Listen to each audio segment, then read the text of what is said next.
Je prends la parole aujourd'hui pour établir la vérité sur M. Billy et dénoncer les nombreuses contre-vérités qu'il nous assène depuis plusieurs mois déjà. Après avoir été tour à tour conseiller politique, porte-parole de la présidence de la République, ministre de la Communication, porte-parole du gouvernement, ministre de l'Énergie, ministre des Sports et de la Culture, ministre des Affaires étrangères et enfin Premier ministre au cours des 14 voire des 20 dernières années. Monsieur Billy Binze ne peut se désolidariser du bilan catastrophique du régime déchu. Monsieur Billy Binze vante son bilan alors qu'il est de l'avis de tous catastrophique. Prenons quelques exemples. En tant que ministre de la Communication, c'est sous son magistère que notre pays a eu le code de la communication le plus punitif de notre histoire et qui a clairement mis en cause pénalement les éditeurs de presse. Il s'enorgueillit d'avoir créé de l'emploi à Gabon 24, mais il a embauché des Gabonais et des Gabonaises sans leur donner de vrai statut.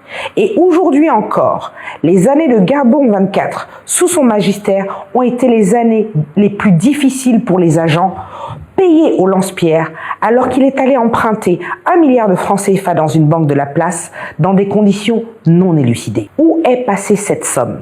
Que dire de la destination prise par les fonds collectés au titre de la RAC ou encore de la faiblesse de la subvention de la presse privée qui n'a vu son taux réévalué qu'avec l'arrivée du CTRI, donc bilan zéro.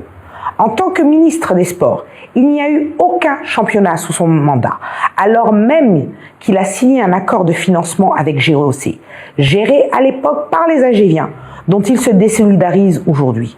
On ne l'avait jamais entendu se plaindre avant, soit dit en passant.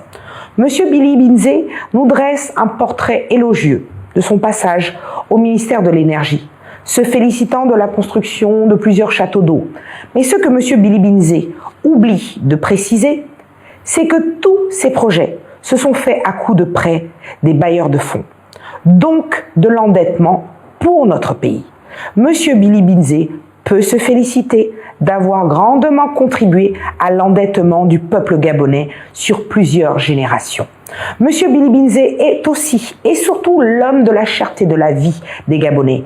C'est lui qui a notamment institué en 2016 la redevance audiovisuelle et cinématographique, qui a eu pour conséquence une taxe de 500 francs CFA, payée par tous les Gabonais tous les mois sur chaque abonnement télé. Aujourd'hui encore, on ne sait pas ce que monsieur Billy Binze et ses successeurs, après lui, ont fait de l'argent récolté, à part se le partager entre copains, coquins et consanguins. Monsieur Billy Binze veut se présenter comme un homme d'État, alors qu'il a été le complice, si ce n'est l'artisan, de la descente aux enfers et de la dégradation de l'image de notre pays ces 14 dernières années. J'ai encore le souvenir de la volonté d'expliquer l'inexplicable score du Haut-Ogooué, les fameux 99,93%.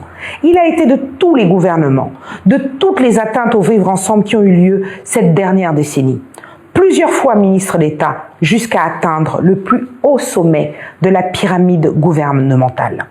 Il est aux yeux de tous un des actionnaires du désordre, un promoteur de la malgouvernance, que ce soit du temps de Mexan à Combessis et de sa légion étrangère, au bilan meurtrier de 2016, en passant par les deux soi-disant dialogues, véritable fossoyeur de notre démocratie. C'est grâce aux Agéviens qu'il devient ministre des Affaires étrangères.